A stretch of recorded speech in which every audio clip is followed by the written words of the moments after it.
Are ghosts real? It is hard to tell, as our senses can occasionally deceive us, though getting physical evidence of what is going on can bring much more closure, as video cameras preserve personal experiences and events that depict what would otherwise be perceived as the unbelievable.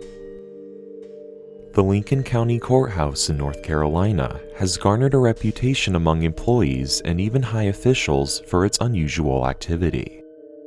People inside the courthouse late at night have made reports claiming to see objects move and even hear footsteps way past office hours. With these claims initially being merely anecdotal and through word of mouth, officers now feel confident that they officially have concrete proof of paranormal activity. In November of 2006, the courthouse security cameras caught something very unusual. A figure can be seen in the center of the surveillance footage. No one is exactly sure what this figure is, but the officers on security patrol believe it to be a woman writing inside of a journal. The figure looks so real that they actually sent a team to the courthouse to investigate.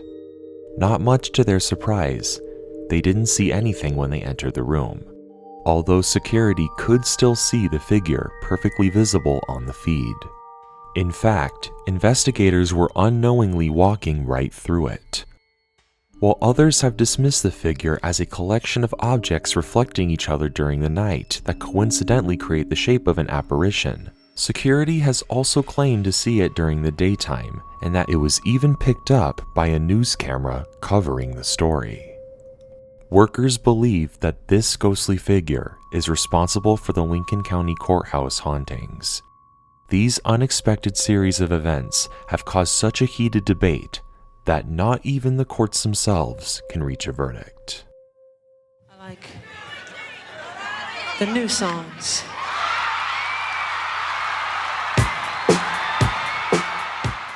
It was only a week after the death of the legendary king of pop Michael Jackson when people all across the United States began to make reports that they saw something very out of the ordinary occur on Larry King Live.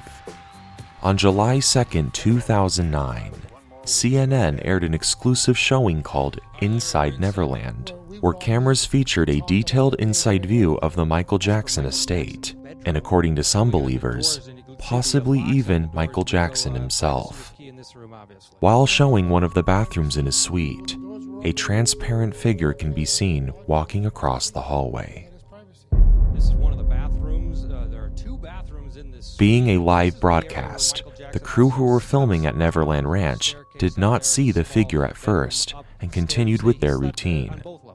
But many viewers did, and news picked up quick. The story was covered by the Sun tabloid and the Telegraph, and was now quickly becoming a phenomenon across YouTube, allowing more people to give their own opinion on what they just saw. The news got so big that it eventually reached Larry King's team themselves, who came out with their own take on the situation. They stated that the shadowy figure was one of the crew members walking in front of a lighting fixture. Despite this explanation being told, many people still did not buy it. They claim that if a lighting fixture was indeed set up in a way that would reflect the shadow of a crew member, there was nothing that the shadow could reflect off of. Instead, it just appears in the middle of the hallway. Believers and skeptics were now under great debate after Larry King's team came out with their statement, and have yet to find a common ground.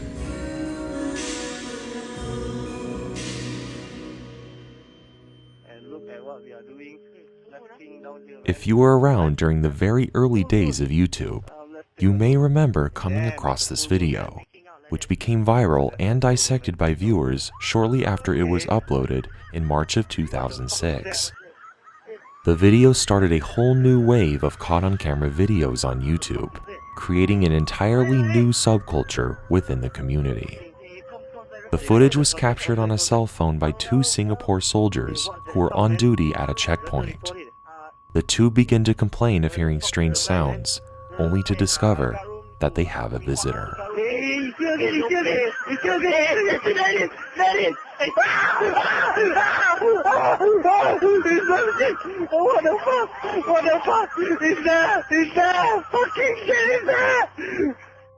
On the other side of the world in Vatican City, the exact same year, a college student from Washington, D.C. had an experience that he did not expect. Mark Fowler was taking photographs and video while paying a visit to St. Peter's Basilica, when he captured something that he did not notice until he looked over the footage. It appears to be a man wearing a long red cloak levitating in the air.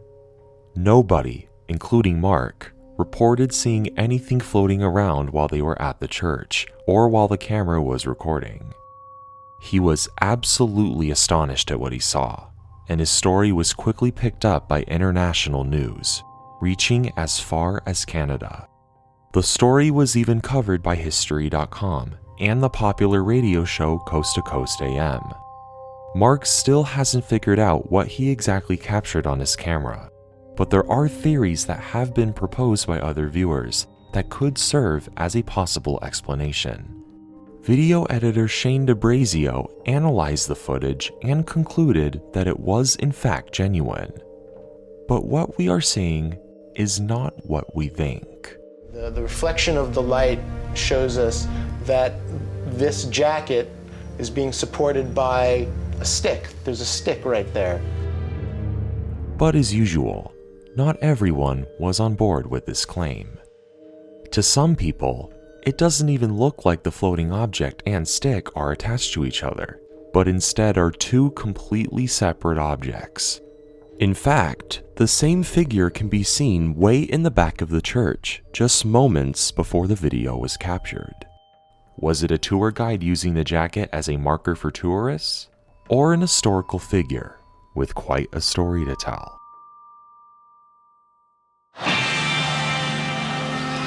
It's been a hard day. There are many urban legends and conspiracies surrounding the rock band The Beatles, with one of these stories being an interesting piece of footage that may very well be connected to the band's lead singer, John Lennon. In 1995, the Beatles came out with a new single that reached #1 in the charts called Free as a Bird. It was a reconstruction of one of John Lennon's demo tapes that he recorded shortly before he died. Like many of their works before, there were rumors from the public that secret messages were hidden throughout the songs, particularly with the ending where John's voice can be heard. The rumor got so big that Paul McCartney even talked about it. It is during this interview when things start to get strange. I remember John most days anyway, because he was such a big part of my life, and it was something I'll never forget. Obviously, it's the fondest. Oops. What was it? No, it was just a weird blue flame. That was John. I'll tell you something, man. He's there. Weird, man. That's all right. It's okay. Leave it in. Leave it in. It was John. He's around again, you see. I do all the time. Do you? Oh, I shouldn't say all. Thank you so much for watching. If you would like more, please subscribe and give me some of your soul. I'm most comfortable on stage than any place in the world. Being around, everyday people and stuff, I feel strange. I do. Shy?